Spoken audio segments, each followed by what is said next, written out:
Ngejar siapa yang di dalam. Nah, di dalamnya ternyata ada Bang Ipul gitu loh. Nah, Bang Ipulnya juga panik, polisinya juga panik.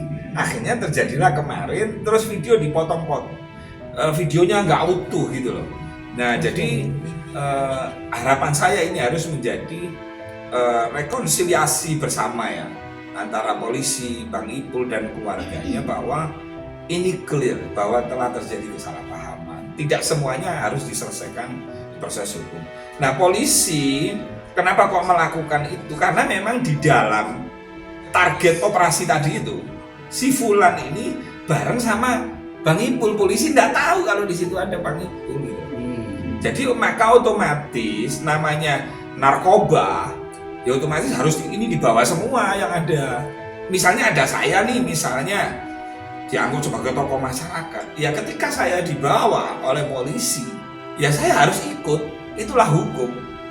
Jadi saya ngomong sama keluarga, ikuti, taati, ketika diperiksa polisi sampaikan yang benar-benar, salah-salah. Saya itu pesan saya gitu.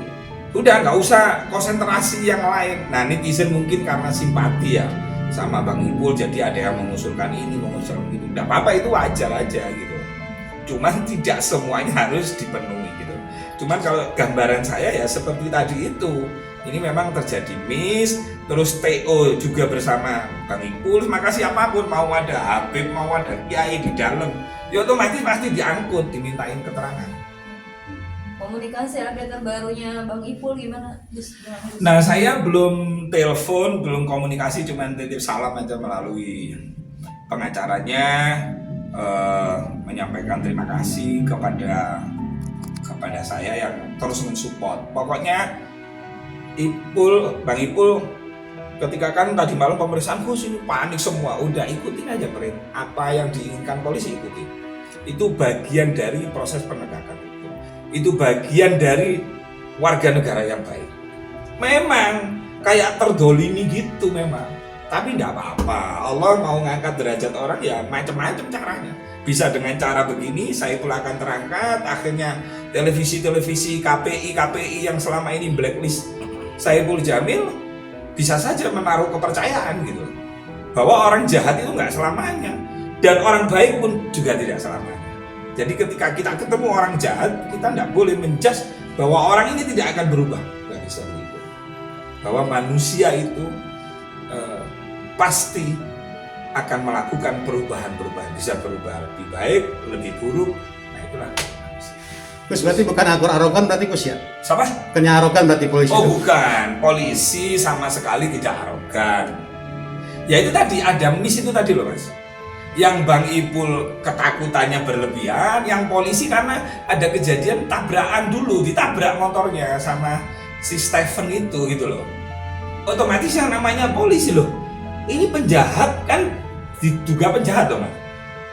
Kok nabrak motor saya ya? Dihadang, wah dikejar. Tapi polisi tidak tahu di dalamnya ada siapa. Nah, dalam polisi siapapun yang ada di dalam mobil yang melakukan tindakan kejahatan, ya diangkut. Semuanya harus diangkut untuk diperiksa. Nah, alhamdulillah King Saiful Jamil, mungkin innas sholata tanha 'anil fahsya'i wal munkar tadi itu, karena dia taat ibadahnya sehingga mencegah perbuatan keji dan terbukti gitu loh. Berarti awalnya memang tabrak lari jatuhnya. Iya, ketika dihadang polisi, si TO itu katanya nabrak gitu loh. Makanya nanti di cross check aja ke Bang Ipul atau pengacaranya. Sehingga terjadilah kejar-kejaran gitu loh. Jadi Gus sudah komunikasi sama Kapolsek Tambora? Tadi malam itu ya saya kebetulan kan ada Bang Raja gitu kan. Ya saya memberi penguatan. Tidak ada siapapun yang bisa intervensi. Saya hanya menyampaikan, saya juga kaget Pak. Bang Ipul ini apa ya? Kalau Bang Ipul ngomong ke saya guru spiritual, enggak lah. Kita ini berteman, bersahabat.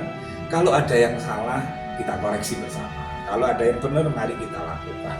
Jadi saya sampaikan kepada Pak Kapolsek, nggak apa-apa Bapak, kami mendukung penuh kepolisian dalam rangka penegakan hukum dan memberantas narkoba. Kalaupun misalnya rame di netizen itu ada suara-suara ini penangkapannya kok ini tidak masalah itu. Bagi saya tidak masalah. Ini proses memang. Ya prosesnya seperti itu. Dan saya terima kasih kepada yang simpati sama Bang Ipul, tapi saya berharap juga simpati sama polisi. Polisi ini menangkap pelaku narkoba itu ya untuk melindungi masyarakatnya, bukan untuk melindungi keluarganya. Polisi melaksanakan tugas memberantas narkoba ini untuk melindungi sampean-sampean ini juga, gitu ya. Oke. Terakhir Gus, tapi ada video yang ada pemukulan dari pihak polisian kepada supirnya, seperti apa, udah pernah lihat Gus atau gimana Gus? Nah pertama saya nggak lihat videonya. Namanya gini kan, namanya polisi itu wong nembak aja boleh kok ketika melakukan perlawanan, apalagi mukul kan itu kan. Itu kalau itu nanti biar menjadi ranah sana deh, karena saya nggak bisa ya itu tadi, karena loh sekarang tuh sopir sampai memasuki jalan yang itu jalan nggak boleh kan, mobil selain busway masuk, berarti kan ini kan kejahatan gitu loh. Jadi ya polisinya kepingin segera menangkap targetnya nggak kooperatif. Nah kebetulan apesnya Bang Ipul ada di dalamnya itu gitu.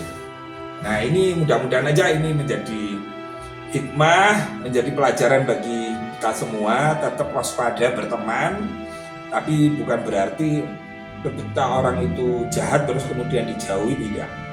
Pesan moralnya ya pokoknya jangan lelah deh untuk berbuat baik kepada siapapun. Niatnya Bang Ipul niat berbuat baik, nolong anak ini supaya nggak terjerumus lagi.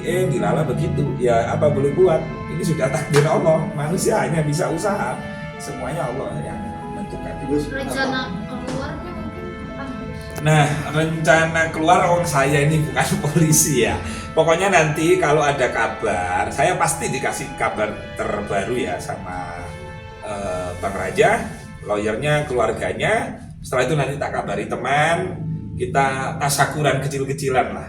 Kita menghargai, menghormati orang yang sedang diuji sama Allah, dan alhamdulillah ujian itu berhasil. Dan ini harus dirayakan, harus bersyukur kepada Allah, dan ini agar menjadi itu apa?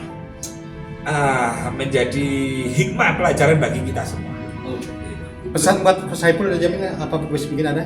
Ya pesan bagi saya apa ya untuk Bang Saiful Jamil, teruslah berkarya. Walaupun misalnya sampean itu di blacklist, pasti nanti akan ada jalan. Termasuk mungkin sekarang ini juga bagian dari Allah memberi jalan. Kan sekarang ini kan Allah sedang menunjukkan, bahwa orang yang dulu kamu anggap jahat, pernah dosa, dan dia pernah menjalani hukuman, sekarang dia jadi orang baik. Sekarang kan itu, ini kan filtering namanya kan. Itu. Nah selanjutnya kita serahkan kepada masyarakat, pimpinan televisi, yang punya TV, termasuk KPI gitu loh. Harapan saya KPI jangan memvonis orang itu selamanya, nggak boleh. Allah saja memberikan maaf dan ampunan kepada orang. Masa kita manusia memvonis orang itu selamanya, apalagi sudah menjalani hukuman. Niatnya KPI-nya juga baik, tetapi orang-orang seperti Bang Saiful Jamil ini harus diberi kesempatan, ruang untuk berkarya agar dia bisa mengedukasi masyarakat lain. Ya.